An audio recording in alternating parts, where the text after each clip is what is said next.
5 வருஷமாக பண்ணிகிட்டு இருக்காங்க. தீபாவளி ஆச்சுன்னா எல்லாருக்கும் முடி வெட்டி ஷேவ் பண்ணுவாங்க, ட்ரெஸ்ஸு கொடுப்பாங்க, பிரியாணி கொடுப்பாங்க, வாரத்தில் 5 நாள் சாப்பாடு கொடுப்பாங்க. ஒரு பொண்ணு இந்த ஏரியாவில் கிடைக்கிறது அது அப்படிதான் நம்ம விருப்பம் சொல்லலாம். அட்டகாரமான பொண்ணு இந்த ஊருக்கே சாப்பாடு கொடுப்போம். அவங்க கையால் கிட்டத்தட்ட நான் ஒரு 4-4.5 வருஷமாக சாப்பிட்ருக்கேன். அதே மாதிரி இங்கே இருக்கிறவங்க எல்லாம் கஷ்டத்தில் இருக்கிறவங்களும் அவங்க கையால் வாங்கி சாப்பிட்றாங்க. அவங்க செய்கிற உதவி மனசு வர மாட்டேங்குது, கண்ணீர் தான் வருது. அவங்களுக்கு மேலும் மேலும் ஆயுசை கொடுக்கணும்.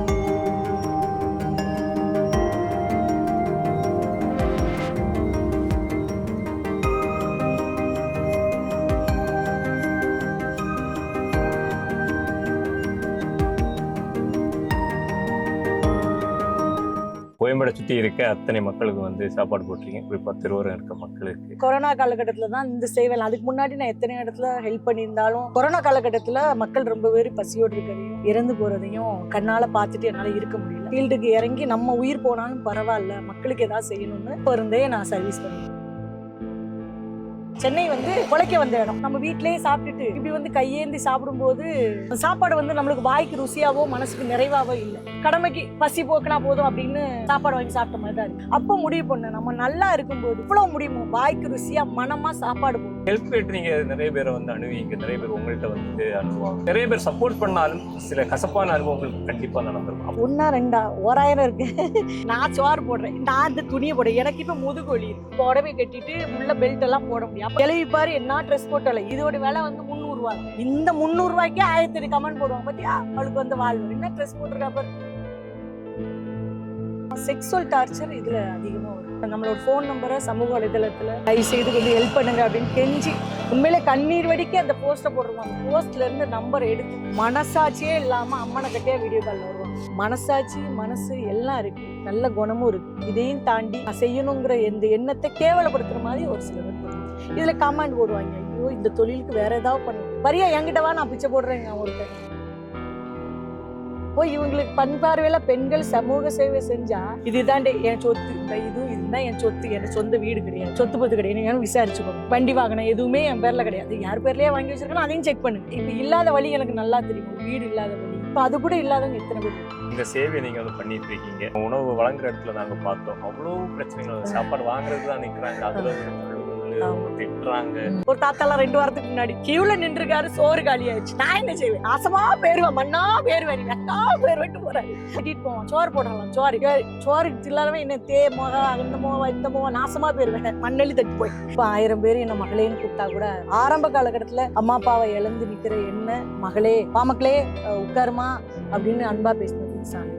அழுக்கான துணியை பேண்டே வச்சிருந்தா கூட கட்டி பிடிச்சிடும். வேலை செஞ்சு அப்போ கழுவும், வா பாத்ரூம்ல கழுவிட்டு வரும், பேண்டதை கூட கழுவி அயக்களுக்கு துணி மாற்றி விடுவோம். ஒரு 20 லட்சம் பேருக்கு இந்த கையால சமைச்சு சாப்பாடு போட்டுருப்பேன் கொடுக்குறாங்க. சரி, இதை வச்சு கோடீஸ்வரங்களா கண்டிப்பா ஆயிருக்க முடியும். கொரோனா டைம்ல மோதிரம் வித்திருக்கேன், மிக்சி வித்திருக்கேன், வீட்டுல இருந்த சோஃபா செட் வித்திருக்கேன், இதெல்லாம் வித்து மக்களுக்கு சாப்பாடு போட்டுருக்கேன்.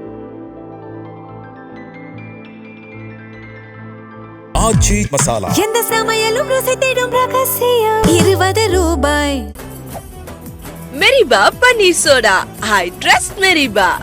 21/7/2026 இன்னைக்கு அன்பு தம்பி மகேஷ் அவங்களுக்கு பிறந்த நாள். பிறந்த நாளுக்கு சாப்பாடு போடணும்னு விருப்பப்பட்டாங்க. பிறந்த நாள் வாழ்த்து சொல்லுங்க. Happy birthday to you. பிறந்த நாள் வாழ்த்துக்கள். அதே போல் இன்னைக்கு சாப்பாடு கொடுக்கணும்னு முடிவு பண்ணது மட்டும் இல்லாமல் அவங்க நினச்சா சாப்பாடு காசு கொடுத்துட்டு அக்கா போய் கொடுத்துருங்க அப்படின்னு சொல்லிடலாம். ஆனால் தன்னோட நேரத்தை மக்கள் கூட செலவழிக்கணுங்கிறதுக்காக இன்னைக்கு தம்பி நேரடியாக அவங்க கையால் சாப்பாடு கொடுக்கணும்னு நினைக்கிறாங்க. மனசு இருக்கிறவங்க மனதார வாழ்த்துங்க. இனிய பிறந்தநாள் நல்வாழ்த்துக்கள் தம்பி. வாழ்த்துக்கள்.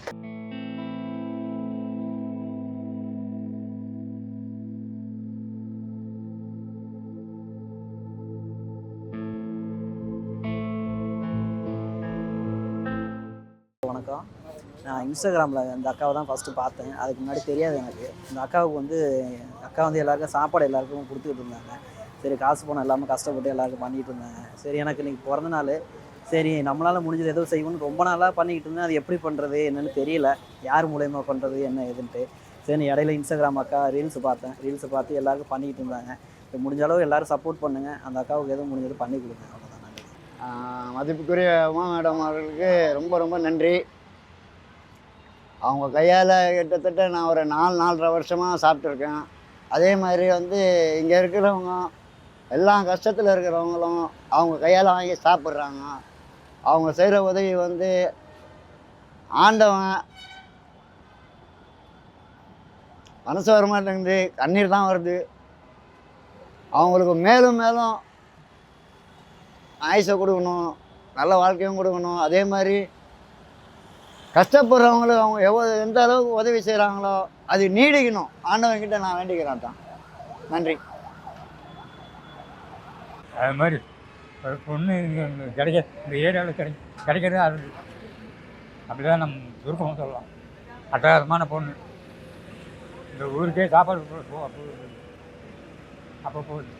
துணிமணி சாப்பாடு மட்டுமா, துணிமணி இப்போ வயசானவங்களுக்கு ஒரு பெட்டு எல்லாம் நல்ல மட்டும் பண்ணுது.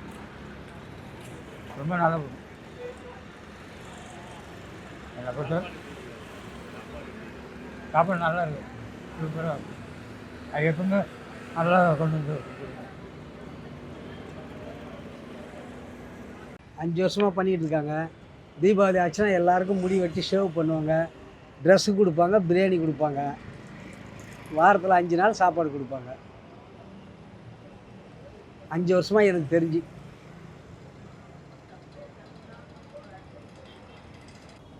எல்லாருக்கும் வணக்கம். உமா மேடம் எந்த அளவுக்கு இல்லாதவங்களுக்கு வந்து செய்கிறாங்களோ எனக்கு தெரிஞ்சு ஒரு 1.5 வருஷமாக செஞ்சுக்கிட்டு இருக்காங்க. அவங்க மற்றவங்களுக்கு செய்கிறாங்களோ இல்லையோ அந்த இது இல்லாதவங்களுக்கு செய்கிறது போய் சேரணும் வந்து ரொம்ப நாள் நீடிக்கணும். அவங்க குடும்பம் நல்லபடியாக இருக்காங்க. அதே மாதிரி இல்லாதவங்களுக்கு எவ்வளவு உதவி பண்ணுறாங்களோ அந்த அளவுக்கு அவங்க மேடமும் வந்து ரொம்ப ரிஸ்க் எடுத்து செய்கிறாங்க. அது மென்மேலும் வளர்ச்சி அடையணும். அவங்களுக்கு நன்றி, எல்லாத்துக்கும் நன்றி. எங்களுக்கு உமா மேம் தராங்க சாப்பாடு, உணவு நல்லா இருக்கு, நாங்கள் சாப்பிட்றோம், எந்த குறையில. வாரத்துக்கு 4 முறை வந்து போகிறாங்க. பசிக்கு இல்லாதப்பட்ட குடும்பம் நாங்கள் சாப்பிட்றோம். கண்டிப்பாக பாருங்கள், மீன் குழம்பு வருது ஒரு வாரம் சிக்கன் குழம்பு, ஒரு வாரம் கறி குழம்பு, ஒரு வாரம் இறா குழம்பு வருது. வறுத்து தராங்க, சாப்பிட்றோம், நல்லா இருக்குது, எந்த குறைகளுக்கு இல்லை. அவங்க நன்றி சொல்லணும். அவங்களுக்கு அவங்க என் தெய்வம் அவங்க ஃபஸ்ட்டு தெய்வம் அவங்க தான் எனக்கு. போதுமா? பசி சாப்பிடும்போது நல்லா மாங்காலாம் போடுங்க, அதிகமாக சாப்பிடுங்க. பரவாயில்லைங்க. இந்த டைமில் ஒரு பசி நேரத்தில் அவங்க சாப்பாடு போடுறாங்க, ஒரு தெய்வம் மாதிரி, ஒரு கடவுள் மாதிரி. இதெல்லாம் ரொம்ப மனசு வேணுங்க. ரொம்ப மனசை மட்டும் இந்த காசு பணம் இருந்தால் பத்தாது, மனசு இருக்கணும். இந்த சாப்பாடு கொடுக்குறதுக்கெல்லாம் பரவாயில்ல, எங்களுக்கு ரொம்ப ஹெல்ப்பாக இருக்குது. எங்கள் பசி தீர்க்குறாங்க, எல்லாருக்கும் சாப்பாடு டெய்லியும் கொண்டு வந்து போடுறாங்க. ரிஃப்ளெக்ட் நேயர்களுக்கு வணக்கம். நம்ம இன்னைக்கு எங்கே இருக்கோம்னா கோயம்பேடு பஸ் ஸ்டாப்புக்கு பேக் சைடில் இருக்கும். நமக்கு பின்னாடி பார்த்தீங்கன்னா தெரியும், ஒரு மிகப்பெரிய கியூ வந்து நின்றுட்டு இருக்காங்க. இவங்க எதுக்கு நின்றுட்டு இருக்காங்கன்னா, இந்த கோயம்பேடு சுற்றி இருக்கக்கூடிய இந்த தெருவோரம் வாழக்கூடிய மக்களுக்கு, ஆதரவற்ற மக்களுக்கு, குறிப்பாக ஆதரவற்றவர்களுக்கு ஒரு அக்கா வந்து தினமும் வந்து சாப்பாடு போட்டுட்டு இருக்காங்க. அந்த அக்காவை வந்து நேர்காணல் பண்ணுறதுக்காக தான் நம்ம இன்னைக்கு வந்திருக்கோம். நமக்கு பின்னாடி பார்த்தீங்கன்னா தெரியும், மிகப்பெரிய க்ரௌடு. இந்த கோயம்பேடை சுற்றி இருக்கக்கூடிய மக்கள் வந்து இங்கே இருக்காங்க. அந்த மக்கள்கிட்டையும் இந்த உணவு, இந்த அன்னதானம் வந்து அவர்களுக்கு எந்த அளவுக்கு வந்து உதவியாக இருக்குது அப்படிங்கிறத வந்து கேட்டு தெரிஞ்சுக்க போகிறோம். வாங்க வீடியோக்குள்ள அடிப்போம். வணக்கம் அக்கா. வணக்கம். நல்லா இருக்கீங்களா? நல்லா இருக்கு. நீங்கள் நல்லா இருக்கீங்களா? கண்டிப்பாக நல்லா இருப்பீங்க. உங்களுடைய சேவையை பார்த்தோம். கோயம்பேடை சுற்றி இருக்க அத்தனை மக்களுக்கு வந்து சாப்பாடு போட்டிருக்கீங்க, குறிப்பாக திருவாரூர் இருக்க மக்களுக்கு. இந்த சேவையை நீங்கள் எப்படி ஸ்டார்ட் பண்ணீங்க? இந்த எண்ணம் உங்களுக்குள்ள அடி? இந்த எண்ணம் வர்றதுக்கு காரணம் என்னோட பேரண்ட்ஸ் தான், எங்கள் அப்பா தான். எப்போவுமே மற்றவங்களுக்கு சாப்பாடு கொடுக்கணுங்கிறதுல முன்னுரிமை எங்கள் அப்பா. எப்போ எங்கள் வீட்டில் வேலை பார்க்குற வேலைக்கு வர மக்களுக்கு முதல்ல எங்கள் அப்பா செய்கிற ஒரு வயிறு ஆற்றணும், கஞ்சி தண்ணி. எப்போவுமே வந்தோன்னே, வேலைக்கு போயிட்டு வந்தோன்னே இந்த மூலிகை வியாபாரம்லாம் பண்ணுறது தான் எங்கள் அப்பாவோட வேலை. இப்போ காட்டில் போய் மூலிகை பறிச்சுட்டு வரும்போது கொடுக்குறது தண்ணி தான். வயிறு கொஞ்சம் அமர்ந்தா மட்டும்தான் உட்காந்து பேச முடியும்னு சொல்லிட்டு எங்கள் அப்பா வந்து அதை பண்ணுவார். அப்பாட்ட இருந்து கற்றுக்கிட்டதான். யார் வந்தாலும் செல்லும்போது வீட்டுக்கு வந்தவங்களுக்கு விருந்துக்கு எப்படி தண்ணி குடிக்குமோ அதுலேருந்து ஸ்டார்ட் பண்ணாங்க. அதுக்கப்புறம் சாப்பாடு இருக்குன்னா சாப்பாடு சாப்பிட்டீங்களா இல்லைங்க எடுக்கும் எங்கள் அப்பா சாப்பாடு போடுவார். எங்கள் அப்பாட்ட இருந்து வந்து தான் இந்த குணம். அதுக்கப்புறம் கொரோனா காலகட்டத்தில் தான் இந்த சேவை. அதுக்கு முன்னாடி நான் எத்தனை இடத்துல ஹெல்ப் பண்ணியிருந்தாலும் இது பண்ணியிருந்தாலும் கொரோனா காலகட்டத்தில் மக்கள் ரொம்ப பேர் பசியோடு இருக்கிறதையும் இறந்து போகிறதையும் கண்ணால் பார்த்துட்டு என்னால் இருக்க முடியல. அதனால் நான் அப்போ இந்த ஃபீல்டுக்கு இறங்கி நம்ம உயிர் போனாலும் பரவாயில்ல மக்களுக்கு ஏதாவது செய்யணும்னு அப்போ இருந்தே நான் சர்வீஸ் பண்ணிட்டேன். சேவைக்கு வரதுக்கு முன்னாடி உங்களுக்கு ஒரு தனிப்பட்ட ஒரு வாழ்க்கை ஒன்று இருந்திருக்கும். ஆமாம். அந்த வாழ்க்கை எப்படி இருக்கும்? அந்த வாழ்க்கையில் நீங்கள் யார்? அந்த வாழ்க்கையில் நான் ஒரு ஹவுஸ் ஒய்ஃப்.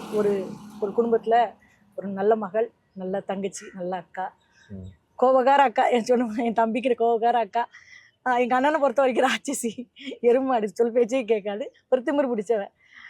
ரொம்ப ஆண் சகோதரர்களை பார்த்தா அவங்கள பொறுத்த வரைக்கும் ஐயா ராட்சசி, மனுஷன் பேசுவானா அவட்ட எது பேசினாலும் எது கோவத்திலே பேசுவேன். அப்படி ஒரு கேரக்டர். ஒரு எனக்கு சொந்த ஊர் கன்னியாகுமரி மாவட்டம் ஆரல்வாய்மொழி. அது ஒரு கிராமம் தான். இப்போ பேரூராட்சியாக மாறினா கூட நான் படிக்கிற காலத்துலலாம் சுத்த கிராமம். அப்பா அம்மா சொந்த ஊர் அதுதான். எங்கள் பாட்டி தாத்தா எல்லாருமே இருந்த ஊர் அதுதான்.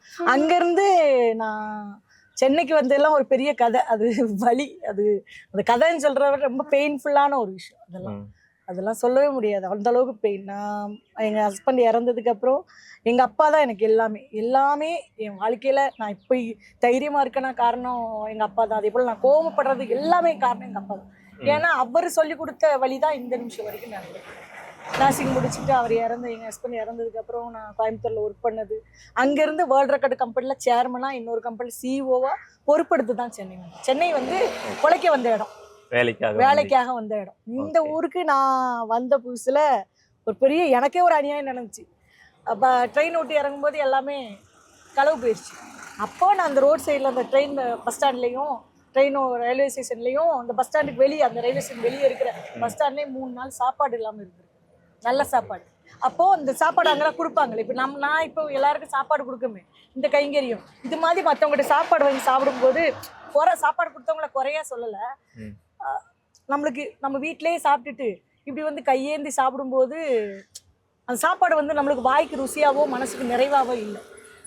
ஏதோ கடமைக்கு பசி போக்குனா போதும் அப்படின்னு சாப்பாடு வாங்கி சாப்பிட்ட மாதிரி தான் இருக்குது. அப்போ முடிவு பண்ணேன், நம்ம நல்லா இருக்கும்போது கடவுள் புண்ணியத்தில் நம்ம நல்லா இருந்தோம்னா எவ்வளோ முடியுமோ வாய்க்கு ருசியாக மனமாக சாப்பாடு போடணும். இது என் மைண்டில் சென்னைக்கு வந்தப்போ எனக்கு உதித்த தாட்டே தான். அதுதான் இன்னைக்கு சாப்பாடு போடுறோமா. சரி, ஓகேக்கா. இப்போ யார் பெற்ற பிள்ளைன்னு தெரியாத பிள்ளைங்களுக்குலாம் சாப்பாடு போட்டு நீங்க வந்து சந்தோஷமா இருக்கீங்க. நீங்க பெற்ற பிள்ளைங்க 2 பேர் இருக்காங்க, என்ன பண்றாங்க? நீங்க பண்ணிட்டு இந்த சேவைக்கு அவங்களுடைய சப்போர்ட் வந்து எந்த அளவுக்கு? ஐயோ, என் பிள்ளைங்க வந்து சாமி மாதிரி.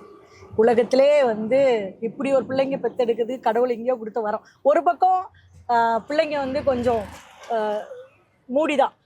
ஏமா இப்படி உடம்பு அவங்க என்ன சொல்றாங்கன்னா, என்ன செஞ்சாலும் சரி உடம்பை நான் பாழாக்கிக்கிறேன்னு அவங்களுக்கு ரொம்ப எவ்வளோ கஷ்டம் வந்தாலும் சரி. நீங்கள் என்ன நினச்சிக்கிட்டாலும் தீபாவளி ஆனாலும் பொங்கல் ஆனாலும் அவங்க கூட இத்தனை வருஷமாக நான் இருந்ததே கிடையாது. இந்த எல்லாரும் சொல்லுவாங்களே பலகாரம் செஞ்சு பிள்ளைங்களோட சாப்பிட்டு கறிச்சோறு வச்சு, இதெல்லாம் ஒரு பழக்கமே எனக்கு எங்கள் அப்பா அம்மா எனக்கு செஞ்சாங்க. ஆனால் எங்கள் பிள்ளைங்களுக்கு நான் செய்யலை. ஒரு 3 வருஷம் குடும்ப வாழ்க்கையில இருந்தப்ப செஞ்சு. இப்போ நான் குடும்ப வாழ்க்கையெல்லாம் இல்லை, ரோட்டுக்கு என்ன தத்தெடுத்து கொடுத்து விட்டாங்க. அந்த மாதிரி ஒரு ஹவுஸ் ஒய்ஃப் அப்படின்னாலே ஒரு குறைந்தபட்ச ஆசை அப்படின்னா ஒரு விழா காலங்களை நம்ம குடும்பத்தோட கொண்டாடணும் அப்படிங்கிற மாதிரி தான் இருக்கும். ஆனா உங்களுடைய எண்ணம் வந்து அப்படி மாறுபட்டது மாதிரி. அது எனக்கு என்னன்னு தெரியலையே. இது வந்து எனக்கு இதுக்கு அர்த்தம் சொல்ல தெரியல எனக்கு. சரி, ஓகே, எனக்கு பிள்ளைங்க இருக்கு, நான் கொண்டாடுறேன். இந்த ரோட் சைடில் இருக்க தாத்தா பாட்டிங்களுக்கெல்லாம் யார் இருக்காங்க? யோசிக்கணும்ல. இப்போ நம்ம மட்டும் எப்போவுமே நம்ம மட்டும் சந்தோஷமா இருக்கணும், நம்ம மட்டும் நிம்மதியாக இருக்கணும்னால எல்லா மக்களும் போகிறாங்க. நம்மளே ஃபஸ்ட்டாக இருந்துட்டு போவோமே. இத்தனை வருஷத்தில் நீங்கள் என்ன நினச்சிக்கிட்டாலும் தெரியும். தீபாவளி ஆனாலும் பொங்கல் ஆனாலும் காலையில் ஒரு 6 மணிக்கு வந்தோன்னா நைட் ஒரு 11 மணி தான் வீட்டுக்கு போவேன். அந்த இப்போ நான் அன்னைக்கு வந்து எல்லாருக்கும் 300 பேருக்கு வெயிட் செய்யலை, பிச்சை எடுத்தான் செய்கிறேன். இது எல்லாமே என் சொந்த பணத்தில் செய்கிறேன், நான் சம்பாதிச்சேன். மக்கள்கிட்ட கையேந்துவா, ஐயா சாமி தர்மம் போடுங்க, பிச்சை போடுங்க, தாராளமாக கேட்பேன். என் மக்கள் பிச்சை போடுறாங்க, அந்த பிச்சையை கரெக்டாக கொண்டு சேர்ப்பேன். அந்த தர்மத்தை கொண்டு கரெக்டாக செய்வேன். 300 பேருக்கு தீபாவளி ஆனாலும் பொங்கல் ஆனாலும் ட்ரெஸ்ஸு, எல்லாருக்கும் வெயிட்டு சட்டை எல்லாத்துக்கும் அளவு கேட்டு போயிடுவேன். 32 சைஸு 36 சைஸ். அதுவே சட்டை இது சேலை வந்து பாட்டிங்களுக்கெல்லாம் ஒரே மாதிரி, இந்த பட்டு சேலை மாதிரி அது பூனத்திலேயே கொஞ்சம் நல்ல சில்கி சாரி அந்த மாதிரி, வயசானவங்களுக்கு காட்டன் அந்த மாதிரி பிரித்து எடுத்துருவோம். அதே மாதிரி சின்ன பசங்களுக்கு குழந்தைங்களுக்கு எப்படினாலும் ஒரு 100-150 பேருக்கு ட்ரெஸ் எடுத்துருவோம், தாய் தந்தை இல்லாத பிள்ளைங்களுக்கு. இப்படி ஒரு எனக்கு தெரிஞ்சு இந்த ஒரு 7 வருஷமாக தீபாவளி பொங்கல்னா அங்கே தான். தீபாவளி ஆனால் எல்லாருக்கும் இப்போ வீட்டில் நம்ம வீட்டு விசேஷம்னா என்ன பண்ணுவோம், இலை போட்டு பிரியாணி. இப்போ வீட்டில் சோறு நம்ம ஊர் சாப்பாடுலாம் சொல்கிறேன்னே, எங்கள் ஊர் சாப்பாடுலாம் எப்படின்னா சாப்பாடு, கறி குழம்பு, ஏதாவது தொக்கு இருக்கும், அதாவது நான்வெஜ் தொக்கு இருக்கும், ரசம் இருக்கும், மோர் இருக்கும், ஏதாவது கிச்சடி வச்சுருப்பாங்க. இதுதான் நம்மளுக்கு தீபாவளி. ஆனால் ரோட் சைடில் இருக்கவங்களுக்கு எப்படி தீபாவளின்னு முடிவு பண்ணி கொரோனாக்கு முன்னாடி இருந்தே சாப்பாடு எல்லாத்துக்கும் வடை பாயசத்தோடு, பொங்கலானா வடை பாயசத்தோடு சாப்பாடு, தீபாவளி ஆனால் சிக்கன் பிரியாணி, முட்டை, பாயாசம், தனி பாட்டில், இலை போட்டு தலவாழை இலை, சாதா இலை இல்லை தலவாழை இலை போட்டு ரோட்டில் சோறு போடு. அது ஒரு சந்தோஷம் எனக்கு. அவங்களுக்கு யாரும் இல்லை, நான் அவங்களுக்கு எல்லாருமா நானாக இருக்கிறேன் அப்படின்னு இருக்கு. இப்போ அந்த சாலையோரம் இருக்கிறவங்களுக்கு நான் பிச்சை எடுத்து தான் உணவு கொடுக்குறேன் அப்படின்னு சொல்லியிருந்தீங்க. அவங்க வந்து இன்னொரு இடத்துல பிச்சை எடுக்கக்கூடாது அப்படிங்கிறதுக்காக நீங்கள் பிச்சை எடுக்கிறேன் அப்படிங்கிற வார்த்தையை நீங்கள் யூஸ் பண்ணுறீங்க. நீங்கள் பண்ணுறது வந்து பிச்சை, நீங்கள் எடுக்கிறது வந்து பிச்சை கிடையாது. ஒருத்தர் உதவி செய்யணும் அப்படிங்கிற எண்ணத்தில் வந்து நீங்கள் பண்ணுறீங்க. இப்போ இதே மாதிரி ஹெல்ப் கேட்டு நீங்கள் நிறைய பேரை வந்து அணுவீங்க, நிறைய பேர் உங்கள்கிட்ட வந்து அணுவாங்க. நிறைய பேர் சப்போர்ட் பண்ணாலும் சில கசப்பான அனுபவங்கள் கண்டிப்பாக நடந்திருக்கும். அப்படியா எந்த ஒரு அனுபவங்கள் நடந்திருக்கு? 1-2 1000 இருக்கு. இந்த சோறு நான் சோறு போடுறேன், நான் இந்த துணியை போடுறேன். எனக்கு இப்போ முதுகு வலி இருக்கு சரியா, எனக்கு வந்து புடவை கட்டிட்டு உள்ள பெல்ட் எல்லாம் போட முடியும். அப்போ கவுன் மாதிரி இந்த மாதிரி ஒரே ட்ரெஸ் தான் போடணும். இதுக்கு சொல்லுவாங்க வயசான கிளவிக்கு பாரு, இது ஒரு ட்ரெஸ்ஸுக்கு நான் முதல்ல சொல்லிக்கிறேன், கிளவி பாரு என்ன ட்ரெஸ் போட்டால, இது விலை, இதோட விலை வந்து 300 ரூபா தான். இந்த 300 ரூபாய்க்கே 1008 கமெண்ட் போடுவாங்க, பார்த்தியா அவளுக்கு வந்து வாழ்வு என்ன ட்ரெஸ் போட்டிருக்கா பாரு வயசு அப்படின்னு சொல்லுவாங்க. இன்னொரு பக்கம் செக்ஸுவல் டார்ச்சர் இதில் அதிகமாக வரும். ஓப்பனாக நம்மளோட ஃபோன் நம்பரை சமூக வலைதளத்தில் தயவு செய்து கொஞ்சம் ஹெல்ப் பண்ணுங்க அப்படின்னு கெஞ்சி உண்மையிலே கண்ணீர் வடிக்க அந்த போஸ்ட்டை போடுறோம். அந்த போஸ்ட்லேருந்து நம்பரை எடுத்து மனசாட்சியே இல்லாமல் அம்மனை கட்டியே வீடியோ காலில் வருவாங்க. மனசாட்சின்னு ஒன்றும் இல்லை, தமிழ்காரங்களாக தான் இருப்பான். ஹிந்திக்காரங்கன்னு ஆரம்பத்தில் நான் நினச்சேன், சுத்த தமிழ்காரங்களாக இருப்பாங்க. அதுக்கப்புறம் அம்மனைக்கிட்டே நீங்கள் நம்ம என்னென்ன எதுக்காக அந்த ஃபோன் கால்லாம் அட்டன் பண்ணுறேன், நீ கண்டிப்பாக எல்லா மக்களும் இதை பார்த்துட்டு கண்டிப்பாக கேட்பேன். உங்ககிட்ட கேட்பாங்க, ஏப்பா இதெல்லாம் ஏன் அட்டன் பண்ண, சரி ராங் காலு தெரியாத நம்பரும் தெரியல அந்த அம்மா அட்டன் பண்ண, அதுக்கு ஆசை அப்படின்னு சொல்லுவாங்க. ஐயோ ஆசைலாம் கிடையாது. அந்த ரோட்டில் இருக்கிறவங்க இந்த வயசானவங்க யாருக்கிட்டே யாராவது இறந்துட்டாங்களோ, ஏதோ எமர்ஜென்சி பர்பஸோ எனக்கு யாருக்கிட்டே ஃபோன் வாங்கி வீடியோ கால் பண்ணுவாங்க. அப்போ நான் என்ன எந்த புது ஃபோன் நம்பர் வந்தாலும் எடுப்பேன், எடுக்க மாட்டேன்னு சொல்லலாம், எடுப்பேன். இப்படி எடுக்கும்போது இப்படி வந்து மனசாட்சி மனசு எல்லாம் இருக்குது, நல்ல குணமும் இருக்குது. இதையும் தாண்டி நான் செய்யணுங்கிற எந்த எண்ணத்தை கேவலப்படுத்துகிற மாதிரி ஒரு சில பேர் பண்ணுவாங்க. இதில் கமெண்ட் போடுவாங்க, ஐயோ இந்த தொழிலுக்கு வேறு ஏதாவது பண்ணலாம், எங்ககிட்ட வரியா நான் பிச்சை வரியா என்கிட்ட வா நான் பிச்சை போடுறேங்க ஒருத்தன். முந்தா நாள் தான் அப்புறம் என் மருமக ஃபோட்டோ போட்டு 2 நாளைக்கு முன்னாடி போஸ்ட் போட்டேன். அவளையும் தொழிலில் தப்பான ஒரு வேடை சொல்லி கூட்டி விட்டுறாதுன்றாங்க. அப்போ இவங்களுக்கு பண்பார்வையில் பெண்கள் சமூக சேவை செஞ்சால் இப்போ நான் கோடியாக இப்போ பணம் கிட்ட ஒன்றும் இல்லைடே, இந்த இது கூட ஒன்று பாருங்கடே, இதுதான்டே என் சொத்து, இந்த இதுதான் என் சொத்து, என் சொந்த வீடு கிடையாது, சொத்து பத்து கிடையாது, நீங்கள் விசாரிச்சுக்கோங்க. வண்டி வாங்கினேன் எதுவுமே என் பேரில் கிடையாது, யார் பேர்லேயே வாங்கி வச்சுருக்கேன்னு அதையும் செக் பண்ணுங்கள். என்கிட்ட ஒன்றுமே கிடையாது. அப்போ இல்லாதப்போ இப்போ இல்லாத வழி எனக்கு நல்லா தெரியும், ஒரு வீடு இல்லாத வழி. இப்போ அது கூட இல்லாதவங்க எத்தனை பேர் இருக்காங்க. 3 வேளை நான் சாப்பிட்றேன், நான் எனக்கு வேலை செய்கிறேன் சாப்பிட்றேன். அதுபோல் இதையா வேலையாக நினைக்கிறவங்களுக்கு எவ்வளோ கஷ்டம். என்னெல்லாமோ சொல்லுவாங்க, ஐயோ என்னெல்லாம் பேசுவாங்கன்னு சொல்லவே முடியாது சார். தூக்கில் தொங்கிடலாமான்னு ஒரு சில நேரத்தில் அப்படியே கடவுளே இந்த வார்த்தைக்கு செத்து போயிடலாமா அப்படின்னு தோணும். என்னடா இப்படி பேசுகிறான்னு வார்த்தை. அவங்க அப்பா ஒருத்தனுக்கு பெற்று முந்தான விரிச்சு போயிருக்கலையான்னு கேட்பான் ஒருத்தன். ஐயோ கடவுளே பெற்றவங்களை போய் இப்படி கேவலப்படுத்துகிறோமே அப்படி மண்டை வெறி பிடிச்சி இருக்கும். கையில் கிடச்சி முடிஞ்ச அளவுக்கு ஃபோன் நம்பர் கொடுறான் அப்படின்னு கேட்டுப்பாங்க, கொடுக்க மாட்டான். ஃபேக் ஐடி, முகம் தெரியாதவன், தன்னை வெளிப்படுத்த முடியாதவன் இப்படி தான் பண்ணுவான். அது ரொம்ப கஷ்டமாக இருக்கும். அதே போல் கேவலம் சோறு போட்டு கெடுக்கிற நீ வந்து எல்லாரையும் சோறு போட்டு கொடுக்குற. ரோட்டில் இருக்கவன்லாம் தப்பானவன் தான், ரோட்டில் இருக்கவன்லாம் தேதான், அவனும் தேதான் அப்படின்னு சொல்லுவாங்க. இப்போ நான் எல்லாரையும் இங்கே இருக்கிறவங்களுக்கு நான் சோறு போட்டு கெடுக்கல. பசின்னு யார் வந்தாலும் நான் சோறு போடுறேன் சரியா. அவங்கள்ட்ட போய் நீ கெட்டவளா, நீ ஏதாவது தொழில் பண்ணியிருக்கியா, அவன் புருஷன் கூட தான் நீ இருக்கியா, அப்போ தான் சோறு போடுவேன்னா என்ன சரி. வயசான பாட்டிக்கும் பிள்ளைய நல்லா பார்த்தியா, நீ படிக்க வச்சியா, அப்போ நான் சோறு போடுவேன். இந்த வயசான கிழவிகள்கிட்ட என்ன சொல்ல, ஒரு 100 கிழவிங்க கிடக்கு என்னை நம்பி பசியோடி கிடக்கு, அம்மா சோறு கொண்டு. ஒரு பெரிய பசி அன்னைக்கு நான் முடிவு பண்ண மாதிரி நல்ல சாப்பாடு வாய்க்கு ருசியாக மனமாக கொடுக்கணும் முடிவு பண்ணி இன்ன வரைக்கும் எங்கள் கையால் சமைச்சா சாப்பாடு. உங்க கையில சமைச்சு தான் சாப்பாடு போடுறேன். நீங்க தனியா தான் சமைக்கிறீங்களா? இல்ல எனக்கு இப்பதான் ஒரு 2 வாரமா தான் ஒரு பொண்ணு எனக்கு முதுகு தண்டுவோட ஒரு பிரச்சனை இருக்கு. ரொம்ப குனிஞ்சு இதெல்லாம் தூக்க முடியாது. அதுபோல வடிவேல் இந்த ஆட்டோல உட்காந்துருக்கும்ல, இது தம்பி தான், இவன் தான் எனக்கு தூக்குறது, இறக்குறது, சாப்பாடுங்க இறக்குறது. இது அப்புறம் கோயம்பேடுல கண்ணன் தம்பி, முருகன் அப்படின்னு 4-5 பசங்க இங்கே வேலை செஞ்சுட்டே இருக்கிற பசங்க. அவடைய வீட்டை பொறுத்த வரைக்கும் வடிவேலு, இன்னொரு பாப்பா இப்போ ஹையர் பண்ணியிருக்கேன். இப்போ காய்கறிலாம் ஏதாவது டக்குன்னு வெட்டி தரணும்னா வெட்டி தருவான், அவ்வளோதான். ஓகே, இவ்வளவு ஸ்ட்ரகிளை ஃபேஸ் பண்ணி இந்த சேவையை நீங்க வந்து பண்ணிட்டு இருக்கீங்க. இப்போ உணவு வழங்குற இடத்துல நாங்க பார்த்தோம், அவ்வளவு பிரச்சனைகள். சாப்பாடு வாங்குறதுக்கு தான் நிக்கிறாங்க, அதுல ஒரு தள்ளு முள்ளு, அவங்க திட்டுறாங்க. இதுல எப்படி உங்களால சமாளிக்க முடியாது? ஒரு நாள் பாக்குற எங்களுக்கே வந்து அதை வந்து ஜீரணிக்க முடியல. என்ன ஒரு ஹெல்ப் பண்ணுவாங்க இருந்தாலும் வந்து அவங்க இப்படி எல்லாம் அந்த பேச்சும் கேட்கணுமா அப்படிங்கிற மாதிரி எங்களுக்கு இருக்கு. நீங்க இதை வந்து எப்படி சமாளிக்கிறீங்க? ஐயா சாமி நல்லா இருப்பியா, இப்படிதான் சமாளிப்பேன். நல்லா இருப்பியா, சோறு போட விடுங்க, டைம் ஆயிடுச்சு, அடுத்த இடத்துக்கு சாப்பாடு கொண்டு போகணும், கையெடுத்து கொண்டு போவேன். இதுவும் போக திட்டிட்டு போவான், சோறு போடலாம், சோறுக்கு இல்லாதவே என்ன இந்த முகம் நாசமா போயிருவேன். மண்ணெளி தட்டு போய் ஒரு தாத்தாலாம் 2 வாரத்துக்கு முன்னாடி கியூல நின்றுருக்காரு, சோறு காலி ஆயிடுச்சு. நான் என்ன செய்வேன்? நாசமா போயிருவேன், மண்ணா போயிருவேன், நீ வேணா போயிருவேன்ட்டு போறாரு. ஐயோ, நான் இப்ப சிரிக்கத்தான் செய்தேன். சரி தாத்தா, கோவப்படாத, சோறு வாங்கி தரட்டா, வந்து மண்ணெளி தட்டும்போது தாத்தா சோறு வாங்கி தரட்டான், ஒரு மண்ணு வேண்டாம், ஒரு அதை கெட்டாவது போட்டு திட்டுட்டு அவர் போல போறாரு. அப்போ கூட எனக்கு பொறுமையா எங்க அப்பா ஞாபகம் தான் வரும். எங்க அப்பாவை எத்தனை பேர் திட்டிருப்பாங்க. எங்க அப்பாலாம் ஒரு ட்ரிங்க்ஸ் அடிக்கிற கடையில எங்க அப்பா குடிப்பார், இல்லைன்னா சொல்ல. அங்கேயே யாராவது குவார்டர் கேட்டா கூட அதை கொடுத்துட்டு வருவார். நான் பார்த்துருக்கேன் சின்ன வயசுல எங்க அப்பாவோட அந்த அப்போ நான் இவ்வளவு பெருமையா சொல்றேன். இதெல்லாம் வந்து சிரிப்பாங்க எல்லாருமே. பெத்ததை ஒருத்தருக்கு கொடுக்கணும், குவார்டரை கூட எங்க அப்பா பகிர்ந்து தான் கொடுப்பாரு. ஐயோ, எங்க அப்பாவெல்லாம் ஒரு சரி நினைச்சா அவன்லாம் குடிச்சிட்டு எங்க அப்பா எப்படி திட்டிருப்பான் அப்படிலாம் யோசிப்பேன். இவங்களா குடிக்காம என்ன சோறு கடைகளே திட்டிருப்பான், எங்க அப்பா எப்படி திட்டிருப்பான். அப்படிலாம் எங்க அப்பா சோறு வாங்கி தர மாட்டேன்னு யார்ட்டையா சொல்லியிருந்தா அவங்க எப்படி திட்டிருப்பாங்க அப்படிலாம் யோசிப்பேன். என்னது காரணம்? என்னை பொறுத்த வரைக்கும் எங்க அப்பா இந்த பொறுமை காரணம். சரி, ஓகேக்கா, இவ்வளோ ஃபீல்டில் வந்து இவ்வளோ பொறுமையாக இருக்கீங்க. அதுக்கு ஏற்ற மாதிரி தான் சில மக்களை வந்து நம்மளால பார்க்க முடியும். உங்கள் மேலே வந்து அவ்வளோ அன்பாக இருக்காங்க.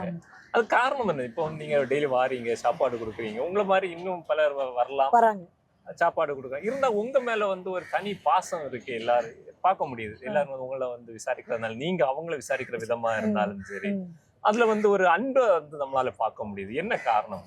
எல்லாரும் இங்க வரவங்க எல்லாரும் அவங்களே எப்படி பாக்குறாங்களோ தெரியாது. எனக்கு தாய் தகப்பன் அப்பா அம்மா 2 பேருமே இல்லை. நான் ஒரு அனாதைன்னு வச்சுக்கோங்களேன். இப்போ 1000 பேர் என்ன மகளேன்னு கூப்பிட்டா கூட ஆரம்ப காலகட்டத்துல அம்மா அப்பாவை இழந்து நிக்கிற என்ன மகளே, பாமக்களே உட்காருமா அப்படின்னு அன்பா பேசினது இந்த சாலையோர் மக்கள். இதுல நான் அம்மா அப்பான்னு முதல்ல கூப்பிட்டு அவங்க எல்லாம் இறந்துட்டாங்க. இப்போ புதுசா வரக்கூடிய அப்பாக்கள்லாம் நான் அப்பா அம்மா அப்படிதான் கூப்பிடுவேன். அப்போ அவங்களுக்கு அழுக்கான துணியை பேண்டே வச்சிருந்தா கூட கட்டி பிடிச்சிருவேன். சரி விடு, வேலை தானே செஞ்ச இப்படி சொல்லுவேன். வேலை தானே செஞ்ச, இப்போ கழுவுவோம் வா, இப்போ பாத்ரூமில் கழுவிட்டு வருவோம்னு பேண்டதை கூட கழுவி ஐயாக்களுக்கு துணி மாற்றி விடுவோம். அந்த பாசம் தான். இப்போ பெத்த பிள்ளைங்களே அப்பா அம்மா பார்க்காத நிலைமையில அவங்களுக்கு நான் பேண்டா கூட கழுவி விடுவோன்னு ஒரு நம்பிக்கை இருக்குல்ல. ஏன் மக திமிரா சொல்லுவாங்க எங்கெல்லாம், ஏய் அது உமாமா ஏதாவது சொன்னா கொன்றுவேன் அப்படி. வயசான தாத்தா கொம்பு ஊனிட்டு ஒருத்தர் வருவாரு, டேய் சோறு வாங்கினா சோறை வாங்கிட்டு போனேன், உமாமா ஏதாவது திட்டேன் கழுத்தறுத்து போட்டுருவோம் அப்படிப்பாரு. தாத்தா ஏப்பா ஏன்ப்பா சண்டை போட்டு எடுக்கு, என்னம்மா ஒன்னும் பேச அவன் அப்படின்னு நிற்பாங்க. இந்த வயசான பாட்டிகளோட தான் எல்லாரும் வந்து பாசம். அது வந்து அது மனசார உணவோட சேர்த்து அன்பையும் ஊட்டி அவங்கள பொறுத்தவரை. தீபாவளி பொங்கல்லாம் வீட்டுக்கு ஒரு சில பேர் வேலை தேடி வந்து சகோதரர்கள்லாம் ரோட்ல இருக்கும்போது கஷ்டமா இருக்கும்.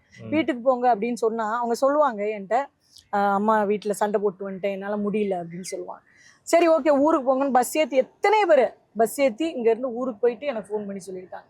அதே போல் இங்கேருந்து இறந்தவங்க நல்லடக்கம் முடியும். இது வரைக்கும் 183 பேர் நல்லடக்கம் பண்ணுறதுக்கு உதவியும் பண்ணியிருக்கேன், நல்லடக்கமும் என் கையாலையும் பண்ணியிருக்கேன். ஒரு 10 லட்சம், இப்போ ஒரு 20 லட்சம் ஆயிருக்கும். ஒரு 20 லட்சம் பேருக்கு இந்த கையால் சமைச்சு சாப்பாடு போட்டிருப்பேன். ஒரு 2 லட்சம் குழந்தைங்களுக்கு ஒரு கல்வி உபகரணம். இது எல்லாமே மக்கள் தான். நான் ஒன்றுமே கிடையாது, நான் செய்கிறேன், கொடுக்குறாங்க, செய்கிறேன். இதை வச்சு கோடீஸ்வரங்களா கண்டிப்பாக ஆயிருக்க முடியும் இப்படிதான் சொல்லுவாங்க. இதெல்லாம் ஒரு சொந்த வீடு, சொத்து பத்துன்னு வீடு வாசல் எல்லாம் இருக்கு, ஒன்றும் இல்லை இன்ன வரைக்கும் இல்லை. நானும் ஆசை எதுங்கயா நினைப்பேன். கேட்ட நகநட்டுலாம் இருந்துச்சு, இல்லைன்னு சொல்ல. என் புருஷன் போட்டு தாலி இருக்கு, தாலி இல்லை செயின் இதெல்லாம் இருக்கு. இதெல்லாம் ஏன் வந்து நம்ம இதை போட்டுக்கிட்டு அந்த ஒன்று தான் இருக்குது. அதுவும் பல இது விற்றுட்டேன். ஒரு 10 மோதிரம் வச்சுருந்தேன். கொரோனா டைமில் மோதிரம் விற்றுருக்கேன், மிக்சி விற்றுருக்கேன், வீட்டில் இருந்த சோஃபா செட் விற்றுருக்கேன். இதெல்லாம் விற்று மக்களுக்கு சாப்பாடு போட்டிருக்கேன். இதெல்லாம் செய்வேன். இப்போவும் இப்போ இப்போ டொனேஷன் இல்லாத காலங்கள்ல சொந்த பொருட்களை வித்துருவேன். ஏதாவது நகை அடகு வச்சு ஏலத்துல போறக்கூடிய கண்டிஷன் வரும்ல, அந்த நேரத்துல தம்பிகிட்ட போய் கேட்பேன், தம்பி ஒரு 5000 மிச்சமா, அவனுக்கு தெரியும், பசங்களுக்குலாம் தெரியும். தாய்களை வருதுனால ஏதோ விற்க வரா, இவ ஏதோ இருக்கு போல, இங்க ஏதாவது சீட்டை எங்கேயா கண்டுபிடிச்சோன்னா ஒரு 5000 மிச்சமாமாடா அப்படின்னு. ஆகுங்கக்கா. டேய் அதை அப்படி நீயே எடுத்துக்கூடா, ஒரு 5 ரூபா கொடுறான், 5500 கொடுறான், சோறு போட 6 ரூபா கிட்ட ஆயிரும். சாப்பாடு, பிளைட்டு, தண்ணி, ஆட்டோக்கு 800 ரூபா ஆட்டோக்கு கொடுக்கணும். ஒரு 100 பேருக்கு நம்ம சாப்பாடு போடணும்னா 6500 கண்டிப்பாக எல்லாம் சேர்த்து சாப்பாடு. இதுலேயே 6000 ரூபா வந்து சாரி 5500 ரூபா சைவத்துக்கு, 6500 ரூபா அசைவத்துக்கு. அசைவம்னா முட்டை, சிக்கனு, மீன் பொரிச்சது அந்த மாதிரி கொடுக்கும். ஒரு சில பேர் அசைவ சாப்பாடு கொடுக்க சொல்லுவோம். தானத்தில் என்னங்க அசைவம் சைவம், தானனாலே சோறு தான். என்ன சாப்பாடு அவங்களுக்கு பிடிக்குமோ அந்த சாப்பாடை சமைச்சு போடுவோம். ஒரு நாளைக்கு எத்தனை சாப்பாடு 100 பேர், 100லேருந்து 150. இப்போ இன்னைக்கு வந்து 150. ஓகே. இன்னைக்கு 100 பேர் நம்ம அண்டா சாப்பாடு, பார்த்து சாப்பாடு. இப்போ இன்னொரு 10 சாப்பாடு அங்கே ஹோட்டலில் வெயிட் பண்ணுறாங்க. இன்னைக்கு ஒரு சகோதரருக்கு பிறந்த நாள், 3000 காசு அனுப்புனாங்க. இப்போ காசு அனுப்புனா என்ன பண்ணுவேன்னா, ஒரு கடையில் வாங்கினா 100 ரூபா ஒரு சாப்பாடு, கரெக்டாக. சாப்பாடு வாங்கும்போது அதுக்கு ஒரு வாட்டர் கேஸ் வாங்கணும், அது வேணுமா? இப்போ 20 சாப்பாடு வாங்கணும், ஒரு வாட்டர் கேஸ் வாங்கணும், ஆட்டோவுக்கு மிச்ச காசை கொடுத்துரும். அவ்வளோதான். இதில் என்ன மிச்சமாகும் சொல்லுங்க? ஒரு படத்தில் சொன்ன மாதிரி எதுவுமே மிச்சமாக, சரி எதுவுமே மிச்சமாக லாபம் இல்லாமல் ஒரு மனுஷன் ஒரு தொழில் பண்ணுவான் கேட்பான் கண்டிப்பாக. தொழில லாபத்தை எதிர்பார்க்கலாம், சேவையில் எதை எதிர்பார்க்கலாம்? லாபத்துக்கு இல்லை, எனக்கு நிம்மதி இருக்கியா? என்கிட்ட பணம் இல்லை, காசு இல்லை, சொத்து இல்லை, நான் நிம்மதியாக. இந்த நிம்மதி யாராவது பெரிய கோடீஸ்வரன் பணம் இருக்கிறவன் காட்டுங்க, அவ்வளோதான் என் குணம். நான் நிம்மதியாக இருக்கேன், சந்தோஷமாக இருக்கேன். என்ன பசங்க இதுலேயே வேற, என் பசங்க நான் வேலை செய்கிறது போக நான் பெற்ற அந்த 2 பிள்ளைகளும் படிச்சுட்டே எனக்கு சம்பாதிச்சு. சுகி ஓட்ட போகிறான் சின்னவன். இப்போ சின்னவன் இப்போ தான் வந்து என் பிள்ளை, நான் தான் இப்படி ஒரு லூஸாக இருக்கேன்னா எனக்கு பிறந்த பிள்ளையும் அப்படி தான் இருக்குது. ஹாஸ்டலுக்கு தான் வேலைக்கு போயிருக்கான். அம்மா அப்பா இல்லாமல் படிக்கும்ல, அந்த பிள்ளைங்க படிக்கக்கூடிய ஹாஸ்டலுக்கு வேலைக்கு போயிருக்கான். சம்பளம்லாம் வராதரே மகனேன்னு கேட்டேன். ஏம்மா நீங்களே சேவை பண்ணி தானே நீங்கள் வந்து இப்படி இருக்கிய, சந்தோஷமாக இருக்கீங்க, நானும் சேவை பண்ணி அப்படியே இருக்கேன்னு போயிட்டான் சின்னவன். நான் மனசுக்குள்ளே என்னதான் இருந்தாலும் தாயா இங்கனாவது வேலைக்கு போய் மாதம் ஒரு 10,000 ரூபா தருவான், வந்து கடனை அடைக்கலான்னு பார்த்தானே, இவன் வேறு போயிட்டானே அப்படின்னு தோணும். சரி பரவாயில்ல அப்படி நினச்சிட்டு அடுத்த நிமிஷம் நினைப்பேன், சரி இந்த அது என்ன சொல்லுவாங்க, விதை ஒன்று போட்டால் சொர ஒன்றா முளைக்கும், நம்ம புத்தி தானே அந்த பயவுலைக்கும் இருக்கும் அப்படின்ட்டு அவன் வேலைக்கு போகிறது சந்தோஷம். இப்போ ஹாஸ்டலில் தான் படித்து முடிக்கல, அங்கே தான் ஹாஸ்டலில் வேலை. பெரியவன் சுகி எல்லாம் ஓட்டி முடிஞ்சே தரேன். சரி, ஓகேக்கா. உங்கள் சேவைகள் தொடரணும் கண்டிப்பாக. எப்படி இப்போ வந்து நிறைய பேர் உங்களுக்கு வந்து உதவி செய்கிறதுக்குனால ஆரம்ப காலங்களில் வந்து உங்களுக்கு உதவி கண்டிப்பாக வந்து பெரிய அளவில் வந்திருக்காரு. அந்த காலங்களை வந்து எப்படி சமாளிச்சிங்க? அதுக்கான வேலைகள் ஏதாவது நீங்கள் அதுக்கான ஆரம்ப கால நான் இசையமைப்பாளர் இமான் சாரோட ட்ரஸ்ட்டில் அவரோட ட்ரஸ்ட்டோட பொறுப்பாளராக இருக்கேன். இது போக ஆன்லைன் ப்ரொமோஷன்ஸ் எல்லாம் பண்ணிகிட்ருக்கேன். இந்த ஆன்லைனில் வந்து புதுசாக கம்பெனி ஆரம்பிப்பாங்கள்ல, இந்த கம்பெனி ஆரம்பிக்கிற அந்த ப்ரொமோஷன்ஸ் எல்லாமே பண்ணிகிட்ருக்கேன். இது போக ரொம்ப வேலை பார்த்துட்ருக்கேன். நான் ஏற்கனவே சொல்லியிருந்தேன், universal achieves book of record and future club book of ரெக்கார்டோட சேர்மனாக சிஓவாக 5 வருஷம் ஒர்க் பண்ணியிருக்கேன். அந்த எக்ஸ்பீரியன்ஸில் இப்போ வேறு வேர்ல்டு ரெக்கார்டு இதிலலாம் அட்ஜுடிகேஷனாக போவேன். அங்கே போனால் ஒரு 3500 போகும். இதுதான் என்னோடய வருமானம். இதை வச்சு தான் நான் வாழ்ந்துட்டுருக்கேன். மக்களுக்கு சேவை செய்கிறது எதனால் அப்படின்னா, மக்களுக்கு வந்து அதை செய்யணுங்கிற எண்ணம் மட்டும்தான் என்னோடது. ஹெல்ப் பண்ணுறது எல்லாம் மக்கள் தான். நான் என்னோடய வருமானத்தில் என்னோட சுய சம்பாத்தியத்தில் தான் நான் வாழ்ந்துட்டுருக்கேன் சாமி. காலகட்டத்தில் கொரோனா காலகட்டத்தில் நான் வந்து 3 பவுன் நகை விற்றேன். அப்போது நகை விற்றேன். வீட்டில் பெரிய டிவி இருந்துச்சு, 52 இன்ச்சு டிவி, அது விற்றேன். அப்புறம் வீட்டில் 2 மிக்ஸி, எங்கள் அப்பா ஒன்று கொடுத்தது, அம்மிக்கல் கூட விற்றுருக்கேன். நான் அம்மிக்கல் கூட விற்றுருக்கேன். வீட்டிலேருந்து அம்மிக்கல்லை கூட அவசரத்துக்கு ஒரு 12 சாப்பாடோ ஏதோ வாங்குறதுக்கு அம்மிக்கல்லை கூட விற்றுருக்கேன். வீட்டிலேருந்து அம்மிக்கல்லை விற்றுலாம் சாப்பிடுவோம். அப்புறம் ஒரு 2 லட்ச ரூபா கடன் வாங்கினேன். அப்போ வாங்கினது தான் அந்த கொரோனாலேருந்து 2 வருஷம் கடன் வாங்கியும் ரொம்ப பண்ணிட்டேன். அந்த கடனுக்கு இன்ன வரைக்கும் நான் இன்னொரு 50,000 நான் வட்டி கட்டிட்டு தான் இருக்கேன். இன்ன வரைக்கும் கட்டிட்டு இருக்கேன். இதுக்காக ஐயோ கடவுளே நான் மக்களுக்கு இதை செஞ்சாச்சு பெருமைக்கெல்லாம் கிடையாது. சேவைங்கிறது மனசார செய்கிறது. இது கடவுளுக்கு செய்கிற சேவை மாதிரி. எனக்கு நான் வந்து செய்கிறத புண்ணியமாக நினச்சி கடவுள் ஒரு வாய்ப்பு கொடுத்துருக்கேன். மக்கள் என்னை நம்பி உதவி பண்ணாங்க. மக்களுக்கு எக்காரத்தை துரோகம் பண்ணக்கூடாதுங்கிற மக்கள்கிட்ட பிச்சை கேட்டு செஞ்சிட்ருக்கேன். அவங்க தான் எனக்கு நான்லாம் ஒன்றும் கிடையாது. சரி, ஓகே. உங்கள் சேவைகள் தொடரட்டும். நன்றி. சுற்றி இருக்க மக்கள் அவ்வளோ அன்பு உங்கள் மேலே அவ்வளோ ஒரு அன்பை வச்சுருக்காங்க. அது அன்பு வந்து இன்னும் தொடரணும்னா உங்கள் சேவைகள் இன்னும் வந்து பரவாயில்ல வந்து அனைத்து மக்களுக்குமே போய் சேரணும். உங்களுடைய சேவைக்கு எங்களுடைய பாராட்டுகளும். உங்களுடைய நேரத்தை ஒதுக்கி எங்களுக்காக ஒரு அருமையான ஒரு நேர்காணல், உங்களுடைய அனுபவங்களை வந்து எங்களோட பகிர்ந்துருக்கீங்க. நன்றி. ஆச்சி மசாலா, எந்த சமையலும் ருசி தேடும் ரகசியம். 20 ரூபாய். மெரிபா பன்னீர் சோடா. I trust மெரிபா.